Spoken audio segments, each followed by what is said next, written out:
Brady and CFO Michael Ackland for our fourth update in relation to the issue from earlier in the week. I will hand over to Vicki for opening comments, followed by Michael, and then we will take questions. Thank you very much, Vicki. Thanks, Steve, and thank you for joining us this morning. Firstly, I want to thank Michael and the Telstra team for their efforts over the last few days. Michael has had my full delegation and confidence to manage the issue while I've been away, together with the support of our board and our executive team. I was overseas with my family, but returned as quickly as possible when I learned of the outage, and Michael has kept me updated throughout. I have been in contact with Minister Wells throughout the incident, and I also spoke with the Prime Minister this morning to provide him with an update directly. We have let our customers and Australians down, and for that I am deeply sorry. I understand how much Australians rely on us to keep in touch, to work and stay safe. I also understand the broader impact on the community when services go down, from things like payments to transport. It's extremely frustrating and disruptive when services aren't available, and I am sorry for the impact that this has had on so many people.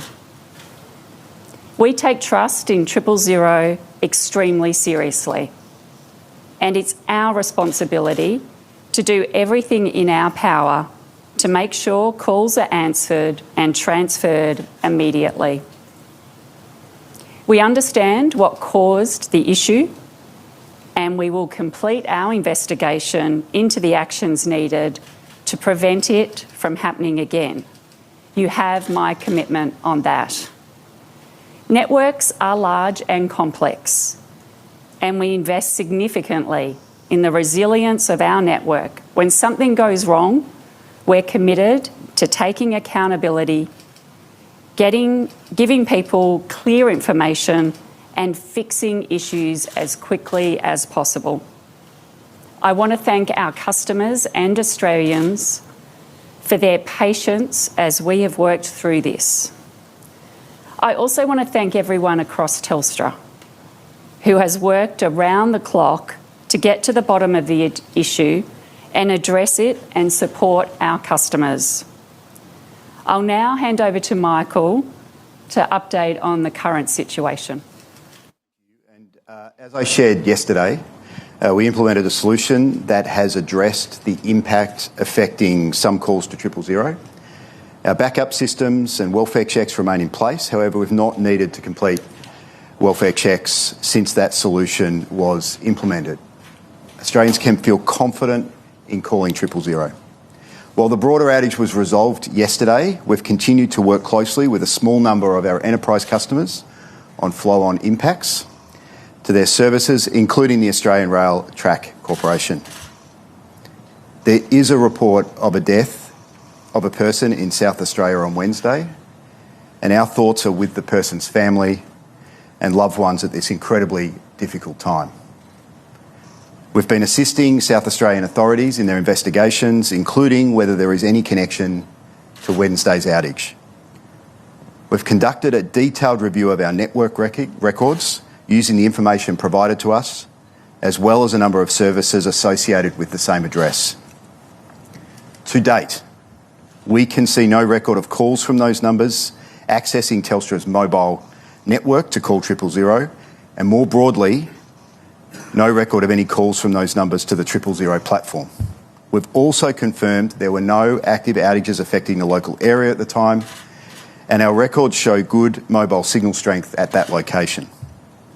We can see that a related call was successfully made to 000 from another number, which was connected and transferred to the relevant emergency authority correctly. So we will continue to work closely with South Australian authorities, providing information that may assist them, and our thoughts remain with the person's family and loved ones. I want to reiterate Vicki's thanks to customers and Australians for their patience in resolving these issues. We know we let customers down, and we'll now step back and look at all aspects of this complex issue so we can prevent it from occurring again and make our network stronger. So Vicki and I will now take questions. Many may think you've played down this chaos right from the outset. Initially we had 36 people who made 000 calls, didn't work, and now it's blown up to 600. People want to know, is their services working? Is everything back to normal right now? So yeah, we believe everything is back to normal. We continue, obviously we monitor our network in a lot of detail. We think Australians can be confident in 000 and can be confident in their services. So we believe we have fixed everything. The event was emerging. We shared the information that we knew at the time. There was no attempt to downplay anything, and we communicated. So it just gradually got worse, is that what you're saying? It absolutely gradually got worse. As the time synchronisation propagated out through the network, the situation got worse, and we believe we have addressed all of those issues, and we're seeing stable. The South Australian matter there, the case there is that the South Australian Police Commissioner has just made an announcement that the husband of this woman made a call to 000. It failed. He then managed to find another way to call 000. The person, his wife, had passed away. So you ring 000, you want action straight away. They didn't get it. So what the information that we have at the moment is the information that I just shared. We are continuing our investigations, of course. Is that what I've just said to you? Is that what you've heard? No, what we have is we have no record of that call, and I would refer that back to the South Australian Police, and we will continue to work with the authorities there. Has Telstra been in touch with police about the circumstances concerning that call? You just shared some information about it, but to that point, do we know who made the call and what went wrong in that situation? That is a matter that has been dealt with by South Australian authorities. We're assisting with their investigations with technical data that we can provide them at this stage. But Vicki, can I just ask, how did you first find out about this? And can you kind of run us through, give us a timeline of what you first did and how you managed this remotely over the past 2 days? Yes, so it was around, it was the early hours of Wednesday morning, Sydney time. What time of day was that? It was around 7 a.m. Sydney time. For you, though? For me, it was in the evening. I first became aware when I saw a missed message on Teams, and a voicemail was left for me by a head of our operations team. I immediately called him back on Teams, so we spoke within minutes of him missing the call. Wasn't it? And you only found out at 7? So the outage, from the information we have, it was somewhere around 4:20 a.m. So you only found on out that 3 Wednesday hours. morning. Let me speak to that because I think it is a very important point. This issue of time synchronisation in our network, that's when the first issue occurred. That does take time to propagate across a very large network. Our teams, our technical teams, were working on it almost immediately. So within minutes, teams operationally were working, were identifying, and it was getting worked. It wasn't that this event had happened and no one was aware of it. To the question earlier about do things move around, they do. In this situation, this had to propagate through an entire network with a lot of different nodes, servers, components in that network, alongside then more and more customers coming online and doing activity on the network. So our teams absolutely were working on it from the very early hours of Wednesday morning. I was contacted when it hit a certain threshold, and it was right around that time that we also then notified key stakeholders like the Minister's office and all of those key requirements. So Michael and I became aware very close together in time, and then from therein we have very clear protocols. If I'm out of the country as CEO, my duties do get delegated very formally, and Michael had that delegation. We have very clear crisis management processes and very strong operational controls. All of those processes worked as they should have. So it was around that timeline that I was aware. I then kept in regular contact with Michael and the team, both while I was on the ground overseas and then through my travel back to Australia. And do you think that processes should be changed so that the CEO of the company can find out about this earlier than almost 3 hours after the issue was first detected? So we have really clear processes, as I said, and they have various thresholds in them. Of course, out of any incident, and this incident will be no different, we will conduct very thorough investigations. And one of our focus areas will be, what are the lessons out of this? Are there changes we need to make? But I do want to reiterate, we do have very clear processes around how we manage incidents, and they do escalate through different levels, and this did propagate. And once it hit the right thresholds, all of the right parties were notified. Have you ruled out human error yet? Have you ruled out human error regarding this time synchronisation? As you said, it was a chain of events. Where did that stem from? What's the catalyst? So it started with a software issue. By a human? Did they update the software? There was, that's part of the investigation going on. We know that this particular node did restart as work was happening on it, and as it restarted, this software glitch was triggered. So while a human was working on it, it restarted?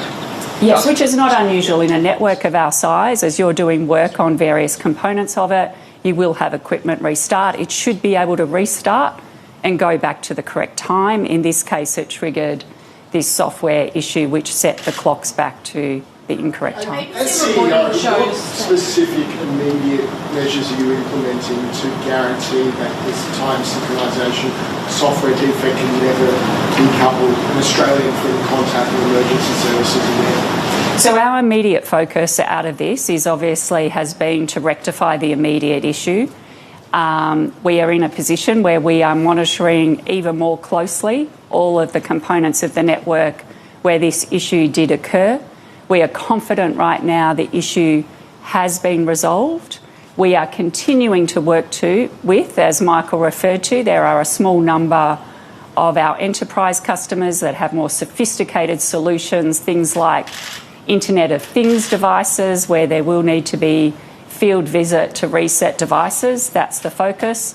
Alongside then, we will commence our investigation. And as Michael has said, and as I will reinforce, out of that investigation, any of those lessons, it is absolutely our commitment to make the necessary changes. The ABC reporting has shown that Telstra had been warned about the vulnerabilities with its timing system. So why wasn't more done prior to this happening? So the first thing I'd say is these timing systems are very well known in mobile networks. They are critical.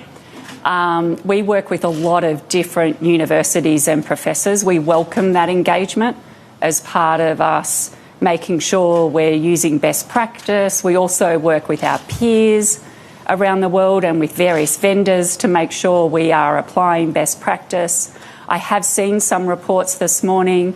The team tell me we have engaged with that professor that is referenced in that report on a wide range of things, and we welcome that engagement. Were you warned? Were you warned? That's the question. A government-run security centre repeatedly warned you guys about the vulnerabilities here. Well, I think we need to get underneath exactly what was part of that conversation. As I understand it right now, it was a broad range of things spoken about, and as I mentioned, these timing synchronisation systems are well known to be critical to a mobile network. So, Was there a backup? our network is built with a lot of redundancy put in place, and that will be part of this investigation. Did all of that work as it should? Responsibility for this. Will you and other executives voluntarily offer to surrender your bonuses, given this happened under your watch? Look, our focus right now has been on getting the issue fixed, making sure all of our customers are back up and running, and then making sure we get the investigation done. We, again, have very clear processes and governance when it comes to bonuses and remuneration. That process will happen and it will be overseen by our board. You oversaw restructuring. There were 100 jobs just axed a couple of months ago. With that lack of quality assurance, do you accept that that could have led to what we're seeing now, an outage that was widespread over the nation and potentially is linked to a fatality in South Australia without enough eyes and humans overlooking systems? So my view of what I've seen so far is our people and our processes worked as they should have. As the incident occurred, it was identified, and then we've worked to rectify it as quickly as possible. There is no indication that any restructuring of jobs has impacted on this particular issue. As I said, we will complete the investigation, and any of those lessons out of that, we will be very transparent and are committed to implementing changes that might be needed. In respect, Telstra is a premium network. It's marketed itself repeatedly as being the most reliable. Do you accept that more needed to be done in relation to what was a known risk? Well, I think that's a matter for our investigation. So right now, we don't have the outcome of that. We invest significant money into resilience of our network. But networks are complex and they're not infallible. And so we need to ensure we've got the backup processes and approaches when things do go wrong. In this case, obviously, it is unacceptable. And any time we impact our customers, that's not something we aim to do. And I am very sorry for the disruption it has caused to so many people. We will need to get underneath exactly what caused it and then make sure we take the appropriate steps. Moving forward, how can people trust Telstra in a life or death situation, and will people be compensated for this? So we understand how much people rely on Telstra services, including the role we play in 000. So I would just reinforce our services are working as normal. Particularly 000, we are seeing it work as normal, so people can have confidence in being able to use those services. It's, as I said, we will do the investigation. Any changes we deem necessary out of that, we will absolutely implement. Will people be compensated? Talk about confidence 48 hours after this outage. I think Australians will be shocked there was more than 600 missed calls. What does this say about the 000 custodian, the learnings we were supposed to have after years of this? And as Liam was saying, the reputation of reliability of the national carrier, people in the country rely on it. Can I just address on the 000 front? So any issue connecting a 000 call is a big issue. In this case, that is unacceptable. But our backup processes worked. So we identified those calls very quickly. Welfare checks were conducted quickly. So our backup processes did work. Calls did camp on to other mobile networks where they were available. So I agree, 000 is critical to the country. People need to be able to rely on it. Unfortunately, networks are complex and there will be issues. We need to do everything we can to try and minimise those issues, but when they do happen, we must have the processes in place to back that up. And in this case, those processes worked. Calls did camp on where there were other mobile networks available, and we did conduct our welfare checks in a timely manner. So these questions about reliability. Will there be compensation? So these questions about reliability, Telstra has this reputation as a premium, most reliable carrier in the country. Do you think this has harmed that? And if so, what can you tell customers now to make them stay? Will you be considering lowering the price of your plans, which have risen quite considerably under your leadership? What's keeping customers staying with Telstra if something like this could happen? So the first thing I'd say is, again, apologise to our customers who were impacted through this incident. We know we've got a job to do to make sure we rebuild that trust with our customers. And that comes through our actions and through delivering for them. And that's absolutely what we will be focused on. When you were first notified of the issue, you said you were communicating via Teams. Is it because you couldn't call? It's because the team member who was contacting me was one of the devices he was impacted at that point. So you're in the middle of an emergency, you're trying to work out what's going on, but you can't communicate with each other because your system's down. Because we have, again, multiple layers of backup in those situations. We have teams. You were a victim yourself, basically, of the breakdown. Well, that team member was, but I was able to get back in touch with him via Teams. Do you identify the systemic timekeeping failure as a hazard and it's legally required risk management program? And if so, why was it not able to prevent or mitigate this error? That's probably one I don't know if you know the answer to, Michael. Yeah, I think that'll be one that will come back on in the investigation. Yeah. However, what I would say is that the issue that occurred was due to a software defect that was unexpected. So it wasn't an expected change. Time synchronisation is critical to the way all networks run, and yes, it clearly has been a vulnerability, but we'll come back on that investigation. But what I would say is what happened was an unexpected change for a system that should not have done that. Vicki, you said that 7 people haven't gotten through to 000 and still required emergency services. Can you please explain for us how long the distance was between that initial call that failed and then them actually being connected with 000? And can you update us on the outcomes for those 7 people? So we, as of the end of yesterday, around 5:30 or a little bit later, we had 604 welfare checks, as we've talked about. 374 required follow-up contacts, so the rest responded saying they needed no assistance. This resulted in 177 cases being referred to police, including 144 welfare checks and 26 cases where there was a concern a person may have required assistance, so where the police or the emergency services then offered assistance. From those 26 cases, 7 were identified as requiring assistance and their details were passed on to the relevant authorities. That was all done relatively quickly. I don't have the exact time of all of those, and I'm sure we'll hear further updates from the relevant authorities. Last questions, guys. Thank you. So how do you then decide how long it takes between sending that text message follow-up, making a phone call, and then referring it to police? Like, what is the time frame for that? So the way the process works is we'll send a text, we'll wait for a response, we'll send another text, wait for a response, then we'll start doing the calls. We make a number of call attempts relatively quickly, and then we refer the police. Vicki, compensated for this? Yeah. Will your customers be compensated for this? So we will compensate customers under our normal BAU processes, and that's underway, and customers can reach out through the normal channels to do that. What's BAU? Well, you ring up and customers would make a complaint. Our staff are ready to deal with those.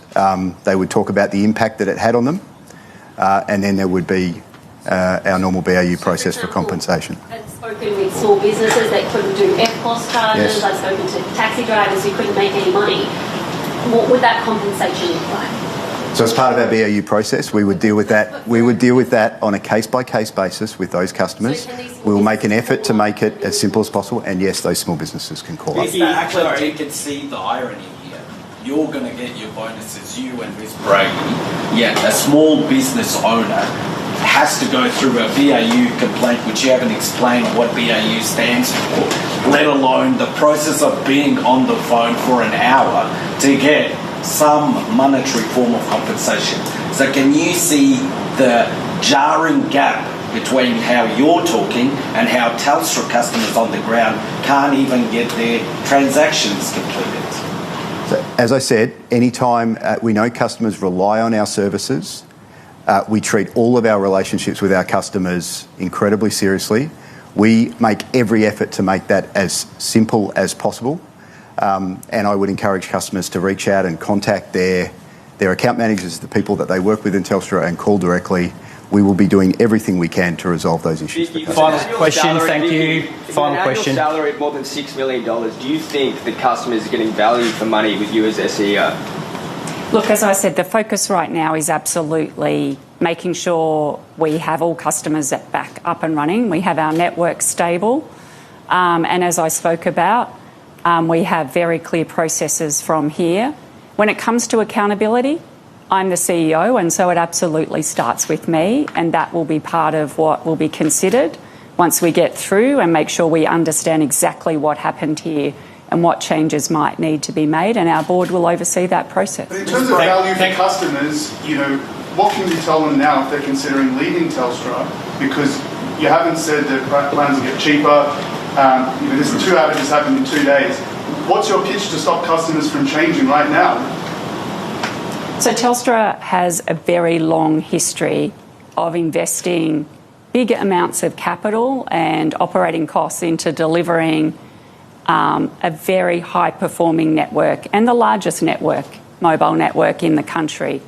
And customers choose us because of value for money, because of the quality of the experience they get when they're not only on our network, but they engage with us, whether it's in our stores, in our contact centres, or in our online environment. And I accept we have let customers down who were impacted by this incident, and it is on us to rebuild that trust and demonstrate through our actions that we will continue to deliver highly reliable services to them. Thank you, guys. We're going to have to wrap it up. Thank you very much for your time. Appreciate it.